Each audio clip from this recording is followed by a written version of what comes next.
ஏன்னா அவருடைய இடதும் வலதுமாக இருக்கிறவங்க இன்னைக்கு வரைக்கும் பத்திரிகைகளில் கொடுக்குற பேட்டிகளை பார்த்தா ராகுல் காந்தியே தமிழ்நாட்டில் காங்கிரசின் வளர்ச்சியை விரும்பவில்லைன்னு தோணுது. இது காங்கிரஸ் மட்டும் பாதிக்காது, திமுகவையும் பாதிக்கும். நாடாளுமன்றத்தில் பிரதமர் பேசும்பொழுது நம்பர்ஸ் குறையாது அப்படின்னு சொல்லிட்டு உத்தரவாதம் கொடுத்தாங்க. ஆனா இன்னைக்கு வரக்கூடிய தகவல்களை பார்த்தா அப்படி இல்லை. அப்ப நாடாளுமன்றத்தை தவறாக வழிநடத்தியிருக்காங்க. அதெல்லாம் பல நேரங்களில் பொய் சொல்லியிருக்கிறாங்க. அதை பத்தி அவங்க துளி கூட கூச்சப்பட்டதும் இல்லை, வெக்கப்பட்டதும் கிடையாது. சட்ட அமைச்சர் அத்தனை பேர் இதுல குற்றவாளிங்க தான். தமிழ்நாட்டுக்கு துரோகம் பண்றவங்க தான் தென் மாநிலங்களுக்கு துரோகம் பண்றாங்க. பிஜேபி அதுல ரொம்ப உறுதியா இருக்கிறாங்க. அதுக்கு சப்பக்கட்டு கட்டுறதுக்கு இங்க உங்க அரசியலெல்லாம் தூக்கி தூர போடுங்க. நீங்க தமிழ்நாட்டுக்காரங்க தானே, அண்ணாமலை தமிழ்நாட்டுக்காரர் தானே, தமிழ்நாட்டுக்காக குரல் கொடுக்க வேண்டாமா? இன்னைக்கு நீங்க ஆட்சியில் இருக்கிறீங்க, உங்களுக்கு இனிக்கும். நாளைக்கு காங்கிரஸ் ஆட்சிக்கு வருது, என்ன பண்ணுவீங்க? விஜயனை கடுமையாக விமர்சித்த சில காரணங்களுக்காக இந்த விஷயத்துல மிகச்சரியான நேரத்தில் ஒரு விரிவான அறிக்கையை அவர் வெளியிட்டதுக்காக நம்ம ஒரு தமிழனாக அவரை பாராட்டலாம். இந்த அறிக்கையோடு நிற்க கூடாது. அவர் பிரச்சாரம் பண்ண போற ஒரு ஊர்லயும் பிஜேபியினுடைய முகத்திரையை கிழிக்கணும். போய் வக்காலத்து வாங்க வேண்டியது, இந்த மசோதா நல்ல மசோதான்னு சொல்ல வேண்டியதானே. அப்ப யாரும் அவருக்கு சொல்லி கொடுத்துருக்காங்க. எனக்கு கொஞ்சம் சந்தோஷமா இருந்தது. இந்த நேரத்தில் நீங்க கூட்டணியில் இருக்கிறோன்னு அந்த சங்கடத்தை எல்லாம் தள்ளி வச்சுட்டு பிஜேபி தப்பு செய்துன்னா அதை உங்க லாங்குவேஜ்ல கொஞ்சம் மென்மையாகவாவது அவங்களுக்கு புரிய வைங்க. இல்லைங்க, தமிழ்நாட்டுக்கு இது நல்லது இல்லை. இப்ப நம்ம எல்லாரும் சேர்ந்து இதை எதிர்க்கலைன்னா நம்ம எல்லாரையும் ஏறி மிதிச்சு நம்மை மீண்டும் அடிமைகளாக ஆக்க நினைக்கிறார்கள். அதற்கு ஒருத்தர் இடம் தரக்கூடாது.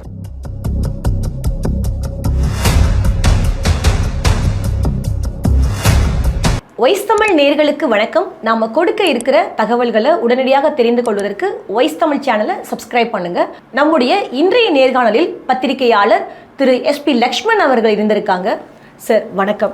இன்னைக்கு பிஜேபி தமிழ்நாட்டில் காலுன்றதே ஒரு மிகப்பெரிய ஒரு சவாலாக இருக்கக்கூடிய ஒரு சுச்சுவேஷன் தான் நம்ம பார்க்குறோம். ஆனால் இந்த மாதிரியான சமயத்தில் இங்கே தேர்தலை வச்சுக்கிட்டு அங்கே இந்த மாதிரி ஒரு பில் பாஸ் பண்ணுறதுக்கான நிலைமையை நம்ம எப்படி சார் புரிஞ்சுக்கிறது? அதெல்லாம் ஒரே மாதிரி தான் நினைக்கிறாங்க. தமிழ்நாட்டை துச்சமாக மதிக்கிறார்கள். ஒரு துளி கூட தமிழனையோ தமிழ்நாட்டையோ அவங்க மதிக்க தயாராக இல்லை. எடப்பாடி தான் உஷாராகணும். எடப்பாடியோடு கூட்டணி வைத்திருக்கிறார். அது என்டிஏவில் மற்ற அங்கத்தினர்களாக இருக்கிற தினகரன், அன்புமணி, வாசன் போன்றவர்கள், அவர்களுக்கெல்லாம் தமிழ்நாட்டு மேல நிஜமாவே அக்கறை இருக்குன்னு நான் இன்னைக்கும் நம்புறேன்.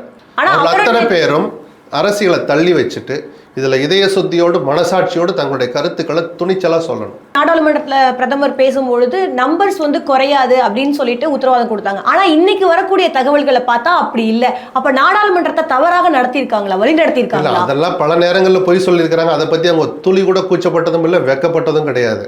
நம்பர் குறையாது, ரைட்டு, கூடும். எப்படி கூடும்னு அடுத்த வார்த்தை சொல்றாரா பிரதமரும் சேர்ந்துதான் இல்லை யோக்கியமற்ற வகையில் நடந்துக்கிறார். சட்ட அமைச்சர் அத்தனை பேர் இதுல குற்றவாளிங்க தான். தமிழ்நாட்டுக்கு துரோகம் பண்றவங்க தான் தென் மாநிலங்களுக்கு துரோகம் பண்றாங்க. பிஜேபி அதுல ரொம்ப உறுதியா இருக்கிறாங்க. அதுக்கு சப்பக்கட்டு கட்டுறதுக்கு இங்க தமிழிசையெல்லாம் ஏதோ பிரச்சாரத்தில் இருக்கிறனால வாயை திறக்கலாட்டி அவங்களும் இதுல என்ன தப்புன்ட்டு கேட்டு வந்திருப்பாங்க. தமிழ்நாட்டுக்கு செய்யற துரோகம் இல்லையா அது? உங்க அரசியலெல்லாம் தூக்கி தூர போடுங்க. நீங்க தமிழ்நாட்டுக்காரங்க தானே, அண்ணாமலை தமிழ்நாட்டுக்காரர் தானே, தமிழ்நாட்டுக்காக குரல் கொடுக்க வேண்டாமா? இன்னைக்கு நீங்க ஆட்சியில் இருக்கிறீங்க, உங்களுக்கு இனிக்கும். நாளைக்கு பிஜேபியில் காங்கிரஸ் ஆட்சிக்கு வருது, என்ன பண்ணுவீங்க? அப்பயும் தமிழ்நாட்டின் குரல் எடுபடாது. இது எந்த வகையில நியாயம்? இந்தி திணிப்பை போல நீங்க இன்னொரு முகத்தை மீண்டும் பார்க்க வேண்டியிருக்குன்னு ஸ்டாலின் சொன்னாரு.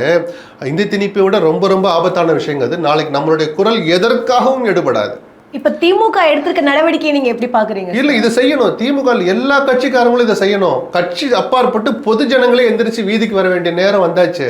இதனுடைய ஆபத்து இன்னைக்கு பல பேருக்கு புரியல. எல்லாம் விஜய் பின்னாடி புத்தியே இல்லாம 1 லட்சம் பேர் 2 லட்சம் பேர் போய் தரல்றான். அதுல ஒரு 200 பேர் 2000 பேராது நின்று இது என்னன்னு கேட்டாங்கன்னா விஜய்க்கே ஓட்டு போடட்டும். முதல்ல இந்த பிரச்சனை என்னன்னு கேட்டுக்கிட்டு அப்புறம் போங்கடான்னு தான் நமக்கு சொல்ல தோணுது. புரியுதுங்களா? ஒரு தமிழரும் விழித்து கொள்ள வேண்டிய நேரம் இது. ஸ்டாலின், எடப்பாடி, திமுக, அதிமுக எல்லாம் பார்க்காதீங்க. இதில் காங்கிரஸ், பிஜேபிக்கெல்லாம் இங்கே வேலையே இல்லை. ஒவ்வொரு தமிழனுக்கும் ஆபத்து வந்திருக்கு. அதை புரிஞ்சுக்கிட்டு நம்ம எல்லாம் விழிப்போடு இருக்கணும். திமுக இதுக்கு தொடர்ந்து எதிர்வினை ஆற்றிட்டு இருக்காங்க. எடப்பாடி அவர்கள் திமுக குற்றம் சாட்டிருக்காங்க. இந்த சமயத்துல எதற்குமே கருத்து தெரிவிக்க மாட்டாரு அப்படின்னு சொல்லி நம்ம விஜயை தொடர்ந்து முன் வச்ச நிலைமையில அவர் இந்த விஷயத்துல ஒரு கடுமையான எதிர்ப்பை முன் வச்சிருக்காரு. மனம் திறந்து பாராட்டுறேன் விஜயனை கடுமையாக விமர்சிச்ச சில காரணங்களுக்காக அந்தந்த நேரங்கள்ல எதிர்க்கணும் நம்ம கூட நோக்கம் இல்லை. இந்த விஷயத்துல மிகச்சரியான நேரத்தில் ஒரு விரிவான அறிக்கையை அவர் வெளியிட்டதுக்காக நம்ம ஒரு தமிழனாக அவரை பாராட்டலாம். ஒரு பத்திரிகையாளராக நம்ம பாராட்டலாம். பிஜேபி எதிர்க்கிறாங்கிறதுக்காக இல்ல, தமிழ்நாட்டுக்கு வர இருக்கிற ஆபத்தை உணர்ந்து அவர் அந்த அறிக்கையை விட்டு, இந்த அறிக்கையோட நிக்க கூடாது. அவர் பிரச்சாரம் பண்ண போற ஒரு ஊர்லயும் பிஜேபியினுடைய முகத்திரையை கிழிக்கணும். தன்னை கிட்ட நோக்கி வந்திருக்கிற லட்சக்கணக்கான இளைஞர்கள் முன்னாடி இதுல இருக்கிற ஆபத்தை அவர் விலக்கி சொல்லணும். 2-3 பேர்கிட்ட உட்காந்து டிஸ்கஸ் பண்ணி இது எந்த, ஏன்னா எல்லாமே அவருக்கு தெரியணும்னு அவசியம் இல்லை. நமக்கே இன்னும் முழுசா படிச்சாதான் என்ன நடக்கும்னு தெரியும். ஒவ்வொரு நாளும் பிரச்சாரத்துக்கு கிளம்புறது, இன்னொரு 4-5 நாள் பிரச்சாரம் பண்ண போறாரு. ஒவ்வொரு நாளும் இங்க டெவலப்மெண்ட் நடக்க போகுது, என்ன நடக்குது, இதனால தமிழ்நாட்டுக்கு என்ன ஆபத்து, இன்னமும் பிஜேபி திருந்தலையா, ஒரு நாள் இருக்கிற அந்த டெவலப்மெண்ட்டை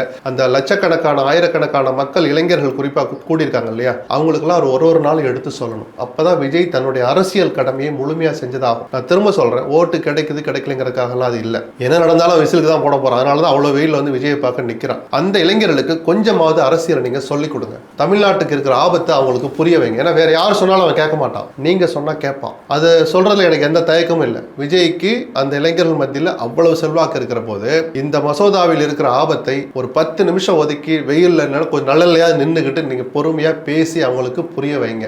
தமிழ்நாட்டுக்கு செய்கிற மிகப்பெரிய சேவையாக அது இருக்கும். அந்த இளைஞர்களையும் கொஞ்சம் புரிய வச்சு இந்த ஆபத்தை தவிர்க்கிறதுக்கு அவர்களுடைய ஒத்துழைப்பும், ஓட்டு போறதோடு அது முடியக்கூடாது. தமிழ்நாட்டை காக்க வேண்டிய பொறுப்பு அந்த இளைஞர்களுக்கும் இருக்குங்கிறத விஜய் புரிய வச்சாருன்னா இன்னும் கூட பல முறை அவரை நம்ம வாழ்த்தலாம், பாராட்டலாம். ஆனா நேற்று எடப்பாடி அவர்கள் பேசும்போது கூட திமுக வந்து மகளிர் தவறான புரிதல், எடப்பாடிக்கு யாரோ தவறா சொல்லியிருக்கிறாங்க. அவர் உட்காந்து அந்த மசோதாவை படிச்சு பார்க்கட்டும். அது கொஞ்சம் லேட்டா தெரிஞ்சதுனால நேற்று விவாதங்களுக்கு யாரையும் அவர் அனுப்பல. ஏன் நீங்கள் அனுப்பியிருக்க வேண்டியதானே, போய் வக்காலத்து வாங்க வேண்டியதானே, இந்த மசோதா நல்ல மசோதான்னு சொல்ல வேண்டியதானே. அப்போ யாரோ அவருக்கு சொல்லி கொடுத்துருக்காங்க. எனக்கு கொஞ்சம் சந்தோஷமாக இருந்தது. அவசரப்பட்டு போய் அதை ஆதரிச்சிடாதீங்கப்பா, டிவியில் உட்காந்து பேசிடாதீங்க அப்படின்னு சொன்னதுனால நேற்று யாரையுமே அனுப்பலை விவாதங்களுக்கு. இது அதோடு நிற்கக்கூடாது, வெளிப்படையாக அவர் குரல் கொடுக்கணும். அப்படி இல்லைன்னா இந்த மசோதாவை ஆதரிக்கிற ஒவ்வொரு கட்சியையும் ஒவ்வொரு நபரையும் தமிழ்நாட்டு மக்கள் புறக்கணிக்க வேண்டும். அப்படிதான் நான் சொல்லுவேன். இந்த விவகாரத்துல வந்து எடப்பாடி அவர்கள் சுயமரியாதையோட நடந்துக்கணும் அப்படின்னு சொல்லிட்டு முதலமைச்சர் என்னன்னா, நீங்க தேர்தல் கூட்டணி அதெல்லாம் ஒரு பக்கம் வச்சுங்க, ஒரு தமிழனா சொரணையோட சூடோட நடந்துங்கிற அந்த கடுமையான வார்த்தைகள் உள்ள ஒளிஞ்சிருக்குன்னு தான் நான் பாக்குறேன். நான் கொஞ்ச நேரம் முன்னாடி சொன்ன தெரியுமா, தினகரன், அன்புமணி, வாசன்னா தமிழ்நாட்டு மேல அவங்களுக்கு அக்கறை இல்லைன்னு எத்தனையோ போராட்டங்களை அவங்க நடத்தினவங்க தான், குரல் கொடுத்தவங்க தான். இந்த நேரத்தில் நீங்க கூட்டணியில் இருக்கிறோன்னு அந்த சங்கடத்தை எல்லாம் தள்ளி வச்சுட்டு பிஜேபி தப்பு செய்துன்னா அதை உங்க லாங்குவேஜ்ல கொஞ்சம் மென்மையாகவாவது அவங்களுக்கு புரிய வைங்க. இல்லங்க தமிழ்நாட்டுக்கு இது நல்லது இல்லை அப்படின்னு வெளிப்படையா அறிக்கை கொடுக்காட்டா கூட நீங்க சொன்னீங்கிறது புரியுற அளவுக்கு அது மென்மையா கூட போய் கன்வே பண்ணணும். இப்ப நீங்க மௌனமாக இருந்தால் அது தமிழ்நாட்டுக்கு செய்கிற துரோகம் அப்படின்ற அந்த அர்த்தம் தான் ஸ்டாலினுடைய அந்த கருத்துக்கு பின்னாடி ஒளிஞ்சிருக்கிறத நான் பார்க்குறேன். மற்றபடி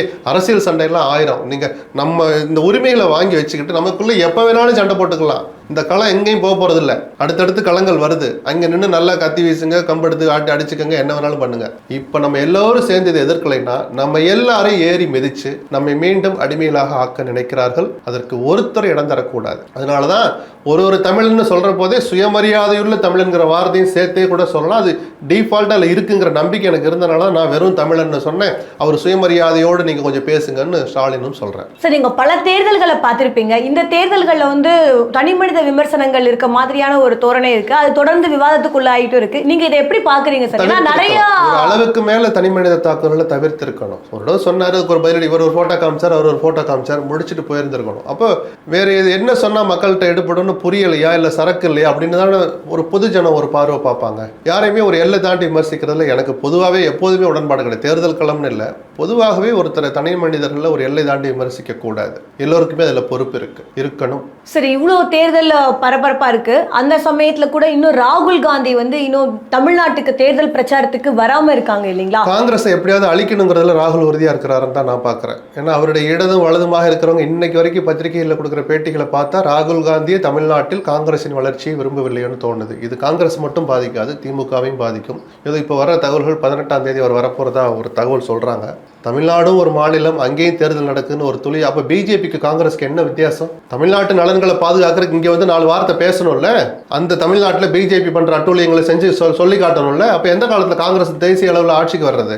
அப்போ பிஜேபியில ஒரு சற்றும் குறையாத அல்லது அளவு கொஞ்சம் குறைந்த அளவுக்கு தானே நீங்களும் தமிழ்நாட்டை துச்சமா பாக்குறீங்க. சுயநல அரசியல் கூட நீங்க பண்ணலையே. உங்க கட்சி இவ்வளவு சண்டை போட்டு 28 இடம் வாங்கினீங்களா, அதை ஜெயிக்க வைக்கணும் கூட உங்களுக்கு துளி கூட ஆர்வம் இல்லையான்னு தான் கேட்க தோணுது. ராகுல் செய்வது முதிர்ச்சியற்ற அரசியல், நேர்மையற்ற அரசியல். அவர் வர முடியல, பிரியங்கா அனுப்பிச்சிருக்கணும்ல. இந்நேரம் 18ஆம் தேதி வராங்கன்னு ஒரு தகவல் இல்லை. 18, 19, 20 4 நாள் 15 நாளா பிரச்சாரம் இவ்வளவு தீவிரமா நடக்குது. இன்னும் எத்தனை தடவை வந்திருக்கணும்? தமிழ்நாட்டுக்கு துரோகம் பண்ற பிஜேபி நம்ம விமர்சிக்கிறோமே, பல மாநிலத்து முதலமைச்சர்கள், மத்திய அமைச்சர்கள் வந்துகிட்டே இருக்கிறாங்க மாறி மாறி. வேட்புமனு தாக்கல் பண்ற போதே கூட வந்து நிக்கிறாங்க. அதுதாங்க மக்கள் மனசுல இடம் பிஜேபி பொறுத்த வரைக்கும் வட மாநிலத்துல இருக்கக்கூடிய நிறைய முகங்களை வந்து இங்க அறிமுகப்படுத்துறாங்க இல்லைங்க, நம்ம யாருமே தெரியாது. 2 பேராவது வரணும்னு உங்களுக்கு ஒரு அக்கறை வேணாமா? காங்கிரஸ் இன்னும் தன்னை திருத்திக்கல. அவர்களுக்கு இப்படி இந்த லெவல்ல போனாங்கன்னா அழிவு சீக்கிரம் தான். நான் ஒன்றும் கடுமையாலாம் சொல்லலை, யதார்த்தமான வார்த்தைகளை சொல்றேன். நன்றி சார், உங்களுடைய தகவல்களை பகிர்ந்தமைக்கு. நன்றி.